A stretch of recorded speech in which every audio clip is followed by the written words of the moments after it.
Hello viewers, welcome to colour change channel. இன்றைக்கி நம்ம வந்திருக்கிற பிளேஸ் பார்த்திங்கன்னா காலடிக்கு வந்திருக்கிறோம். காலடியில் ஆதி சங்கராச்சாரியர் ஸ்தூபம் இருக்குது, அவரோட ஸ்தூபம். வாங்க நம்ம உள்ளே போய் தரிசனம் பண்ணிட்டு வரலாம்.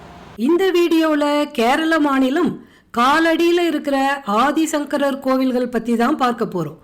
எர்ணாகுளம் மாவட்டத்தில் இருக்கிற காலடி என்ற இடத்துல இந்துக்களோட புண்ணிய கஷேத்திரமாக விளங்கக்கூடிய 2 தலங்கள் இருக்குது.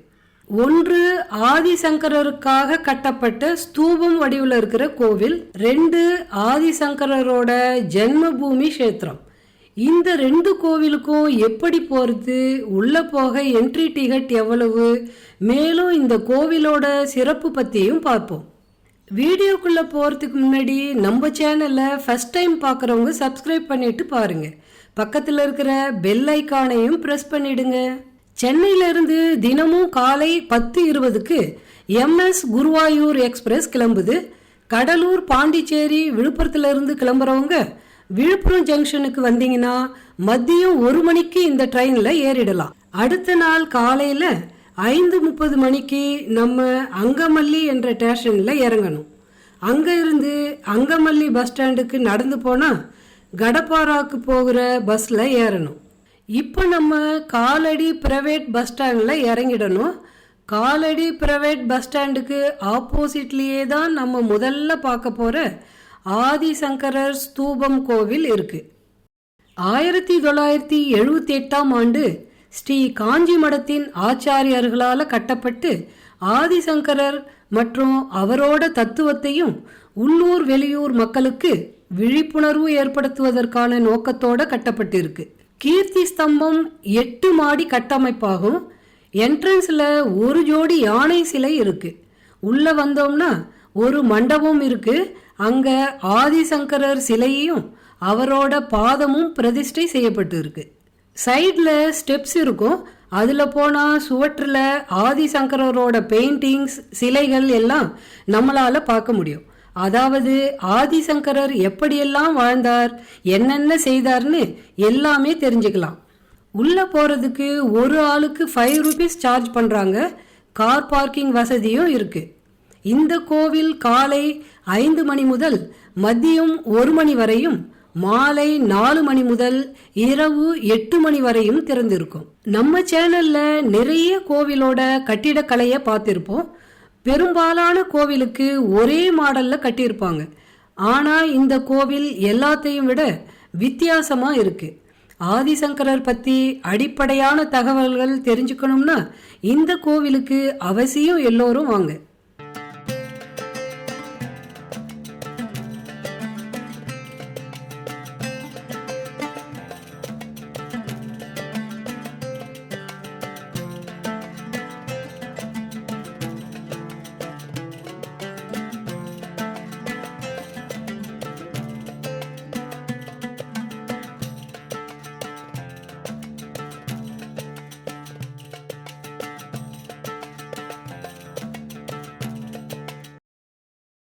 அடுத்ததா இங்கிருந்து 1.3 கிலோமீட்டர் தொலைவில் இருக்கிற ஆதிசங்கரர் ஜென்மபூமி கோவிலுக்கு போகலாம்.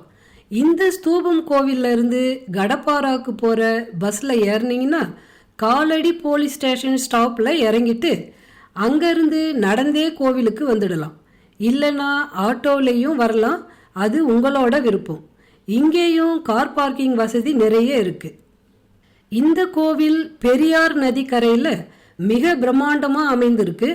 நாங்கள் போகும்போது இன்னுமே கட்டிட வேலையெல்லாம் நடந்துட்டு இருந்துச்சு. இது கோவிலா இல்லை வீடானே தெரியாத அளவுக்கு அமைதியாக சுத்தமாக அழகாக கட்டியிருக்காங்க.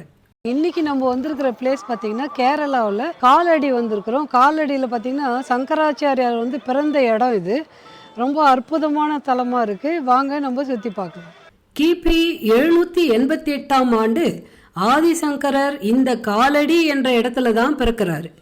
அவரோட தாய் தந்தை பெயர் ஆரியாம்பா மற்றும் சிவகுரு. தன்னோட 8 வயதில் தனக்கான ஆன்மீக குருவை தேடி வீட்டை விட்டு போயிடுறாரு. சுமார் 2000 கிலோமீட்டர் நடந்தே சென்று தன்னோட குரு ஸ்ரீ கோவிந்த பாதரிடம் மாணவனா சேர்ந்து அனைத்து வேத சாஸ்திரங்களையும் கத்துக்கிறார். அங்கிருந்து அவரோட ஆன்மீக பயணம் இந்தியா முழுவதும் தொடங்கப்பட்டது.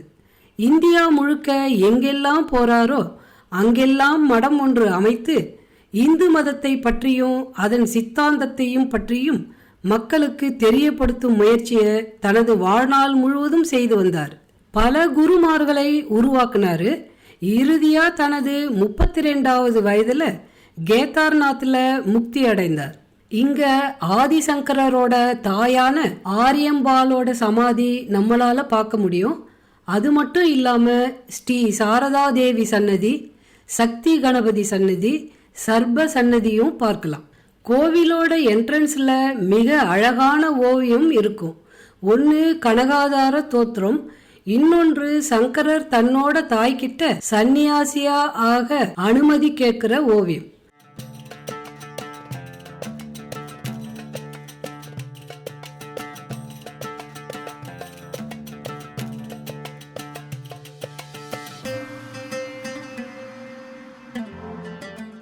ஆதிசங்கரர் கோவிலுக்கு இடப்புறம் கிருஷ்ணர் கோவில் ஒன்று இருக்கு.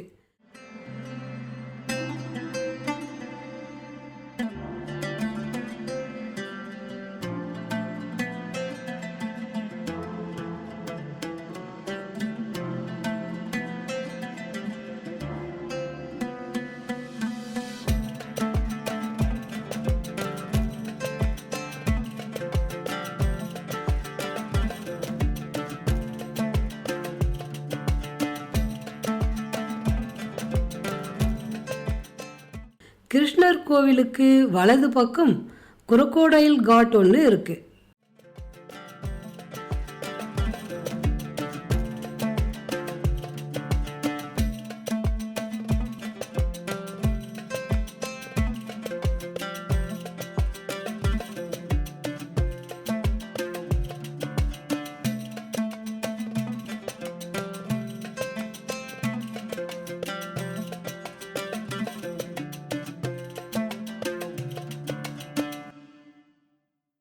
ஆதிசங்கராச்சாரியார் பிறந்த இடத்துக்கு நம்ம வந்திருக்கிறோம். பார்த்திங்கன்னா மேலேயே அழகாக காமாட்சி அம்மன் சன்னதி இருக்குது. பக்கத்தில் கீழே கொஞ்சம் ஒரு 3 ஸ்டெப்பு இறங்கணுன்னே பார்த்திங்கன்னா சங்கராச்சாரியரோட அம்மாவுடைய ஜீவசமாதி அந்த இடத்துல வச்சுருக்காங்க. ரொம்ப அற்புதமாக இருக்குது இந்த இடம். ஏன்னா பார்த்திங்கன்னா பக்கத்துலேயே இந்த ஆறு ஓடுது. இந்த இடத்துல தான் முதல்ல சங்கராச்சாரியை பிடிச்சதாக சொல்கிறாங்க. ரொம்ப அருமையான இடமா இருக்குது. எங்களுக்கு இங்கே வந்தது ஒரு பெரிய பாக்கியமாக நினைக்கிறோம். உங்களுக்கும் இது உங்களுக்கு கிடைக்கணும், இங்கே வரத்துக்கான வாய்ப்பு கிடைக்கணும் அப்படின்னு சொல்லி நான் வேண்டிக்கிறேன்.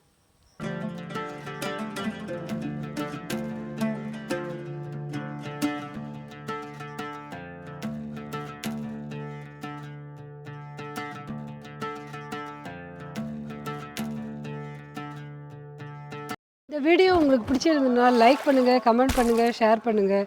மறக்காமல் நம்ம சேனலை சப்ஸ்கிரைப் பண்ணிவிடுங்க. பாய் வியூவர்ஸ்.